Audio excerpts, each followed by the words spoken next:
hablar con un ex vicepresidente latinoamericano, uno de los intelectuales más lúcidos de América Latina, García Linera, el ex vicepresidente de Bolivia, Álvaro García Linera. ¿Qué tal, Álvaro? ¿Cómo estás? Nora Beiras de este lado. Hola Nora, muy buenas tardes. Un saludo a todas las personas que nos oyen en Buenos Aires. Bueno, ¿estás en Bolivia? Estoy en Bolivia, en La Paz. Bueno, te pregunto porque sos un ciudadano latinoamericano. Muchas veces te hemos entrevistado y estabas en otros países de América Latina. Álvaro, ¿cómo observás vos como dirigente político, como analista de la realidad política y como protagonista de la política latinoamericana, este resultado de las PASO en la Argentina? Mira, Nora, el resultado me provoca tristeza, preocupación, pero también quiero confesarte que era previsible. Meses atrás ya los tambores de lo que podía suceder en Argentina ya se preveían, y me acuerdo que estuve recientemente en México y me preguntaban, ¿cómo ves Argentina? Pues les dije, vamos a perder. Nadie gana con 110% de inflación en ninguna parte del mundo. Y bueno, pues los resultados lamentablemente confirman esa previsión nefasta que uno a veces saca por lectura de la realidad. Ahora, en estos momentos se está discutiendo mucho en la Argentina. Se trata de entender también primero el voto a Javier Milei, a este candidato de la derecha, libertario, se autodenomina. Y lo que nos surge como pregunta es, ¿pensás que mucha gente vota contra sí mismo o votan pensando en defensa propia porque hasta ahora no le han resuelto sus problemas cotidianos desde la política más tradicional? Sí, Nora, me inclino más por la segunda lectura. La gente no es masoquista, la gente tiene razones, siempre tiene razones, y hay que hurgar las razones de por qué vota de cierta manera. Y claro, tú tienes una sociedad, la Argentina, una sociedad tan rica, tan grande, que tiene el 42% de los pobres, más que Bolivia, Nora. Eso no puede ser.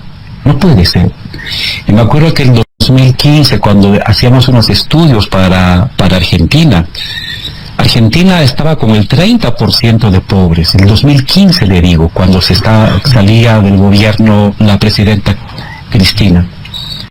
Y ahora tiene una pobreza del 42%, por encima de Bolivia, por encima de Paraguay.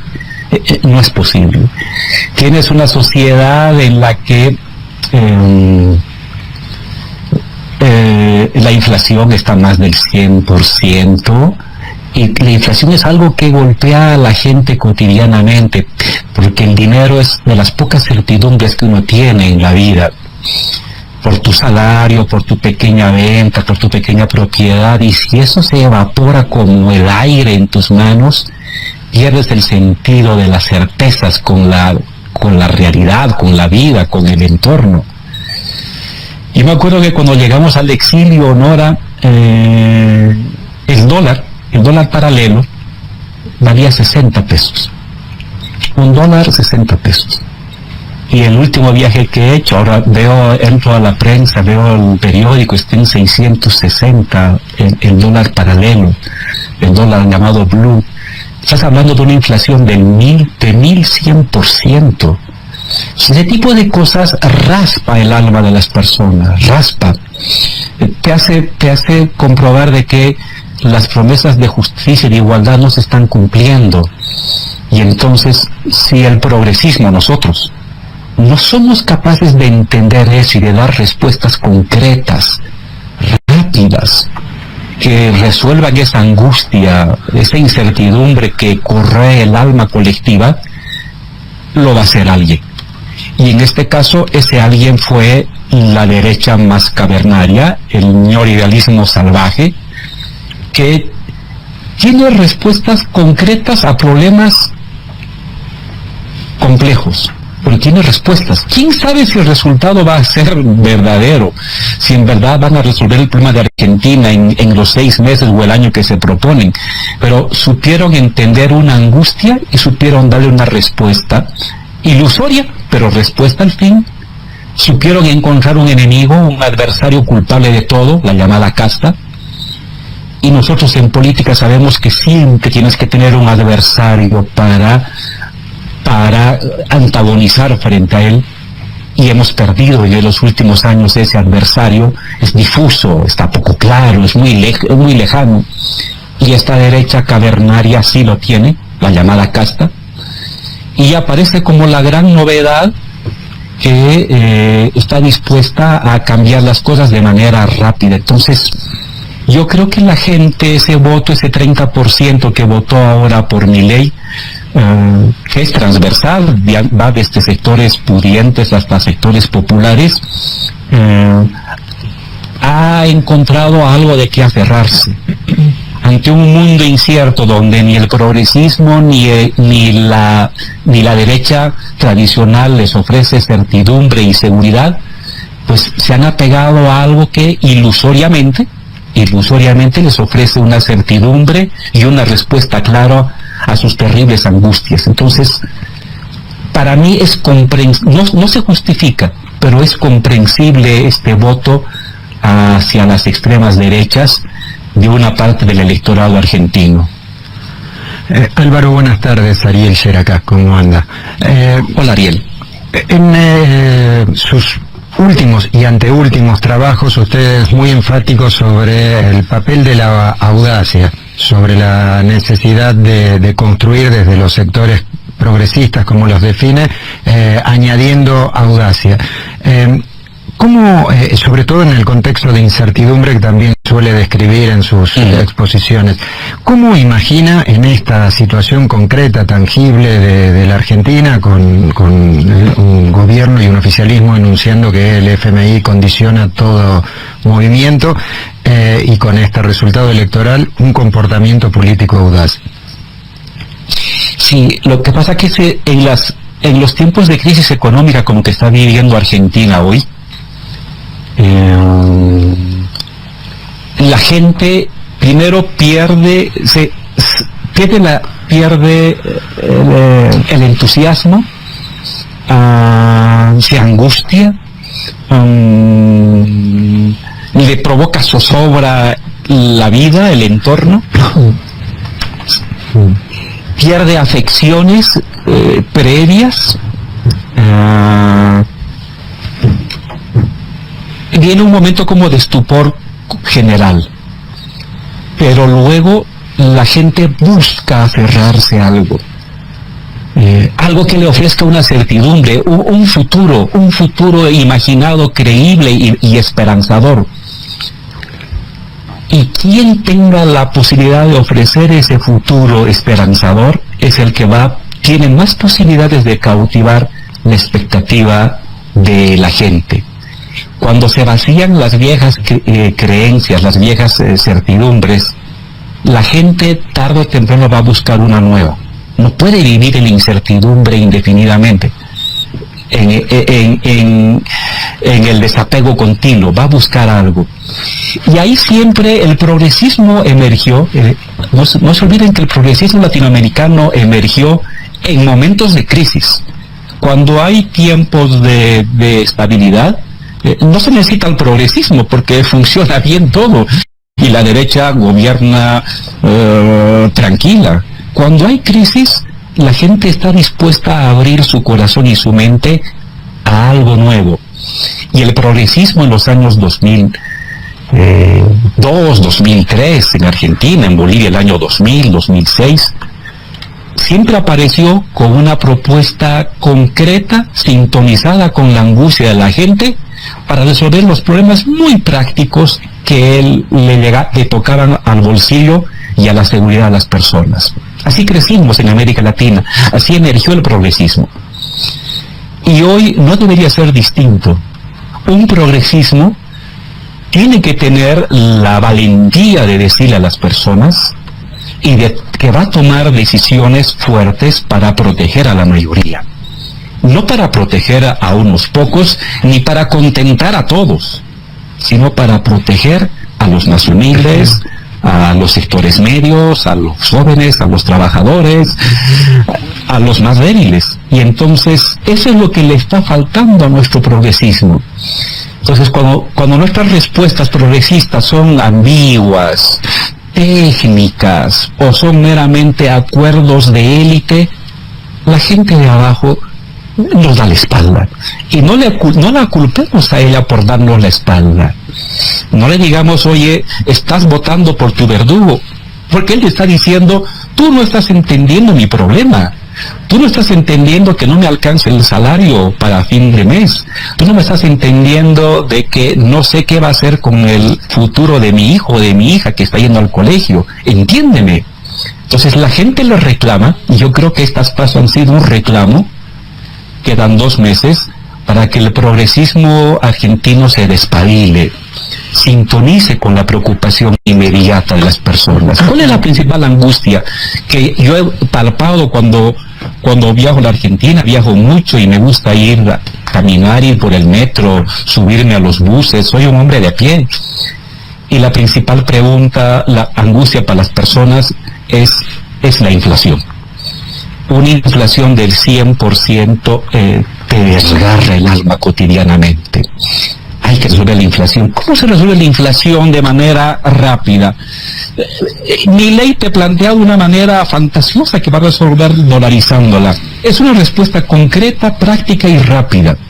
¿No puede tener el progresismo una respuesta concreta, rápida? Puede tenerla, pero no ha hecho un esfuerzo por tener una respuesta concreta y rápida, que no sea renegociar con el Fondo Monetario, ver... No, dígame, voy a romper con el Fondo Monetario Internacional, o dime, voy a elevar los impuestos acá. Dime algo que yo lo palpe como factible y que resuelva en lo inmediato esta angustia que me están desportillando la vida diaria. El tema de inflación, el tema de la pobreza, el tema de la seguridad. Son cosas bien concretas que el progresismo no puede levantar las manos ni puede bajar la cabeza o esconderla, y tiene que afrontarla. Entonces, creo que quedan 2 meses para que el progresismo argentino ensaye una voluntad de recuperar esperanza. Y recuperar esperanza no es decirle a las personas, cuidado que vas a perder derechos. Leía un texto en el periódico argentino que decía, pero estoy más preocupado de los que ya he perdido.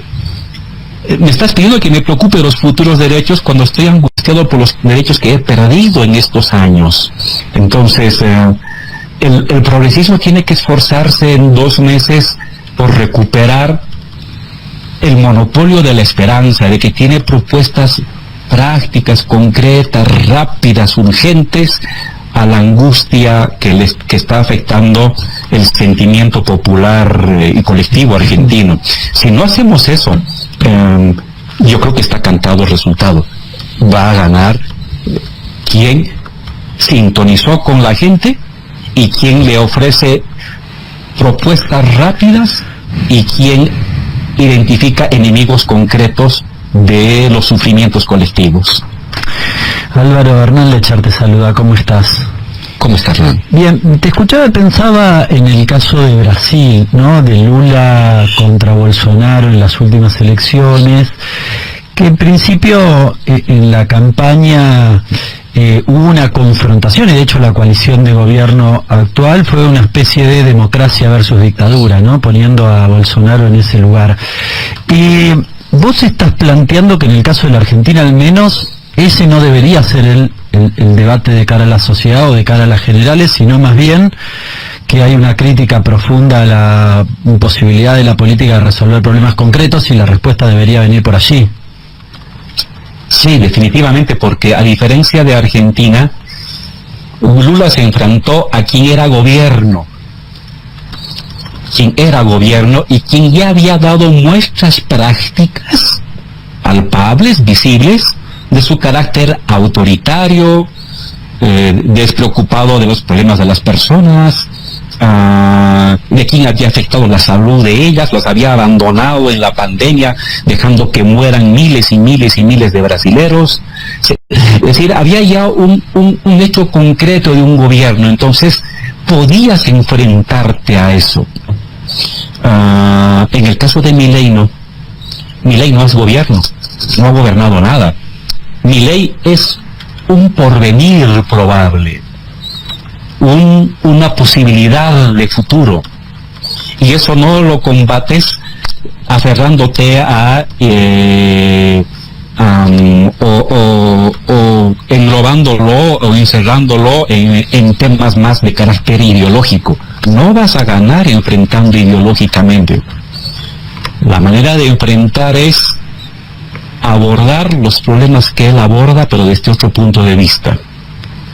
Y en segundo plano, desmonta las debilidades del argumento de Milei. Pero la respuesta, ¿qué es lo que le importa a la gente de Milei? Que dice que va a dolarizar y con eso se va a acabar la inflación. El economista bien preparado sabe que eso es una ilusión. Pero ¿quién oye a un economista en la tele 20 minutos para entender su argumento? ¿Le importa al que lleva la comida rápida? ¿Le importa al que está en el bus yendo a su trabajo? No le importa. Le importa una respuesta concreta, rápida y creíble de lo que puedes hacer. Y eso no la tenemos. El progresismo tiene que enfrentar en esta elección eso.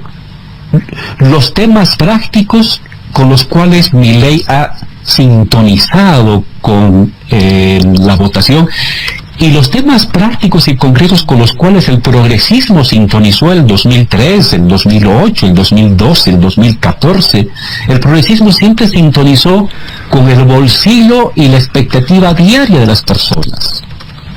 No sintonizó con temas ideológicos abstractos. Eso venía después, para sedimentar y saturar el espacio. Pero los primeros logros del progresismo siempre han sido concretos. Te pongo el caso de Bolivia. Neoliberalismo. Privatizan todo, suben las tarifas. ¿Cuál fue la respuesta de Evo? Vamos a estatizar. Y las tarifas van a bajar al 20%. Claro, concreto. El gas y el petróleo sube, la plata se va, somos pobres. ¿Qué vamos a hacer? Vamos a nacionalizar el gas y el petróleo.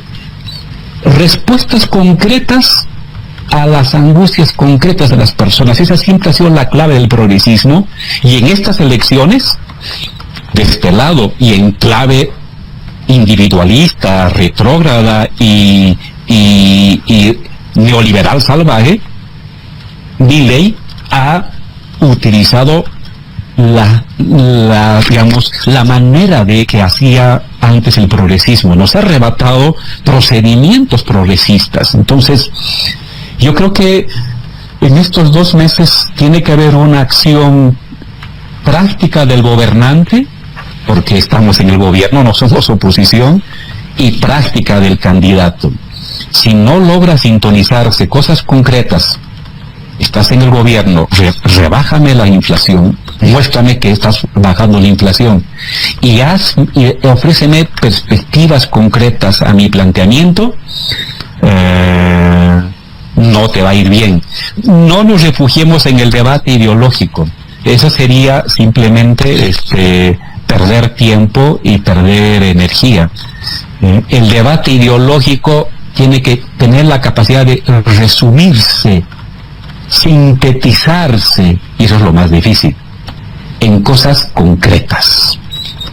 Las propuestas concretas son ideológicas, pero no son un debate, son consignas movilizadoras.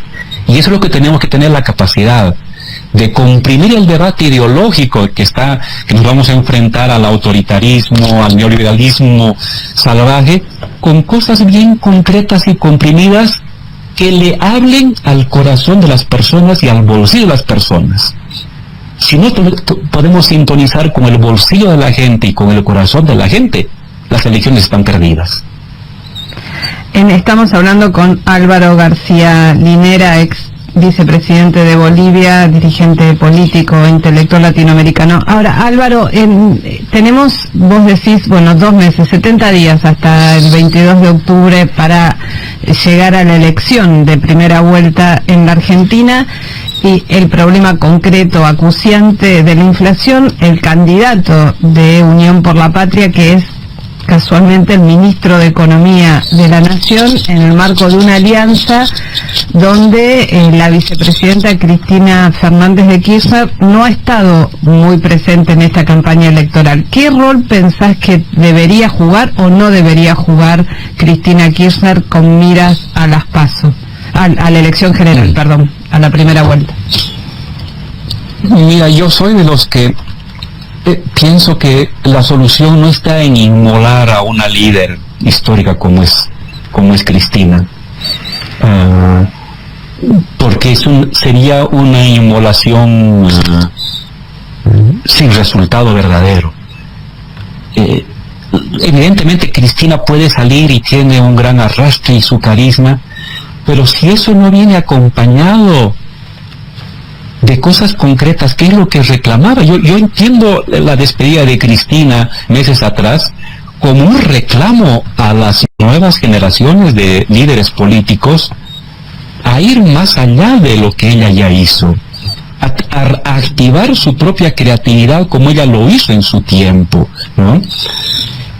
Y esta idea de que tienes a un candidato que a la vez es ministro es un gran defecto y puede ser también una gran virtud, depende de lo que hagas. Es un gran defecto porque si lo que dices no tiene correlato con lo que estás haciendo como gobierno, estás perdido. Estás yendo a la derrota y a ejercer un papel de candidato testimonial para proteger y amurallarte este largo invierno que viene. Pero a la vez, si tú le das a tu propuesta económica concreta, a los problemas concretos de la gente, medidas prácticas estos 2 meses, que si bien no solucionan en 2 meses el problema, ya marcan el inicio creíble y palpable de la solución, puede revertir el resultado. Entonces, esta dualidad de candidato ministro puede ser, tiene ese doble filo, y esperemos de que tengan la habilidad de usar el filo correcto para que lo que vaya a proponer se diga, mira, esto estamos proponiendo y esto que acabo de hacer es el camino hacia ello. Mira, y mi resultado en 1 mes es que me bajé la inflación del 110 al 80. Y a los 2 meses, mira, ya bajé la inflación de 80 al 70 y al 65. Y en 6 meses esa será del 20%. Es creíble eso. Pero si tú dices, yo voy a bajar la inflación haciendo no sé qué cosas, y llegas a octubre con una inflación del 130%, no eres creíble, y todo tu relato y toda tu propuesta simplemente se va a desvanecer ante el electorado. Entonces, yo creo que más que sacar a Cristina, es la estructura política, gubernamental y social del progresismo, cómo utilizar los 2 meses, el poder del Estado, para darle sostenibilidad a una propuesta concreta de solución de los problemas más angustiantes de las personas. Certidumbre, inflación, pobreza, seguridad, son problemas que tienen que encontrar una propuesta inmediata y viable en las siguientes semanas. Y no soy de los que cree que hay que resolverlo esto en términos ideológicos. No. Lo ideológico, como grandes relatos y debates, está ahí en la universidad. El político tiene que tener la virtud de convertir lo ideológico en consignas prácticas y concretas. No es fácil. Es lo más difícil del mundo. Pero ahí está la virtud de un político del lado comprometido con el pueblo. Álvaro, usted hace un rato, caracterizando lo discursivo de Milei, y en sus últimos trabajos habla de manera potente sobre la identificación, el señalamiento de un enemigo. Milei ubica claramente en la casta a ese enemigo. En este camino de 2 meses, ¿usted ve que desde el discurso del oficialismo, desde la campaña de masa, sería pertinente identificar de modo más claro un enemigo? Sí, y no creo que sea Milei.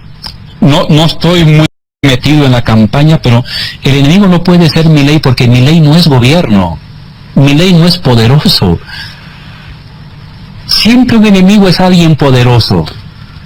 Siempre. En el sentido común del pueblo, un malvado siempre es un poderoso. Milei no es poderoso. En otras circunstancias, en crisis económica, Milei sería un charlatán que nadie le daría bola. No lo puedes ahorita investir de poderes que no tiene Milei. El verdadero enemigo, hay que saberlo encontrar, son unos poderosos. ¿Quiénes son esos poderosos? Creíbles en el sentido de que producen este hecho de malestar social, pues hay que identificarlo. Nosotros en Bolivia supimos identificar claramente las oligarquías terratenientes, empresariales, tenían nombre y apellido y tenían rostro. Los enemigos tienen nombre, apellido, rostro y son poderosos. Y la gente eso sintoniza con el sentido común. Entonces, evidentemente unos dicen hay que polarizar con Milei. Sí, hay que polarizar con Milei, pero ojo, teniendo en polarizar en términos de propuestas a los temas concretos, no de polarizar frente a él, porque él es un profesor, él es un economista y nada más, ¿no? Ante el ojo popular, ante los jóvenes, es un economista, no es ministro, no es un gran empresario, no es director del Fondo Monetario.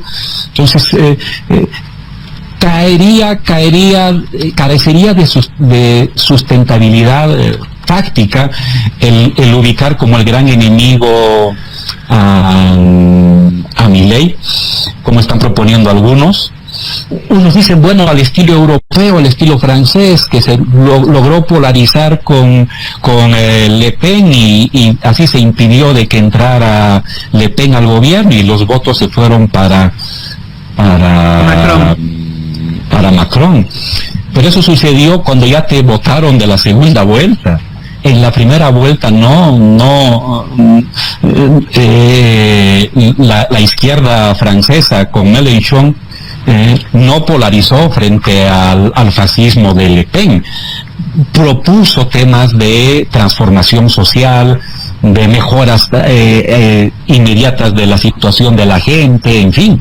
Y luego ya en último caso recurrió a la polarización individual de alguien que era una amenaza a los derechos, evidentemente, pero eso fue ya en la segunda vuelta y cuando ya no eras Mélenchon candidato. Creo que para esta primera vuelta hay que ubicar bien un enemigo, hay que ubicar bien con quién vas a polarizar, y siempre el enemigo es alguien poderoso. No es una idea y el enemigo tampoco es alguien, es un proyecto. Ese no es un enemigo palpable, tiene que ser alguien de carne y hueso que tenga mucho poder.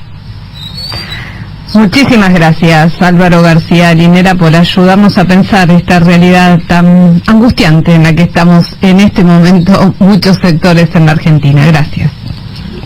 No, a ustedes, Nora, y yo creo que las cosas no están perdidas nunca sin dar batalla. Hay cosas que se pueden remontar, pero y mi única recomendación final es sintonicemos con el espíritu colectivo, con el espíritu cotidiano de la gente, que ese es el gran esfuerzo del progresismo para intentar remontar este primer resultado adverso preliminar de estas elecciones, y que ojalá en octubre las cosas cambien. Ojalá. Muchísimas gracias. Un gran abrazo.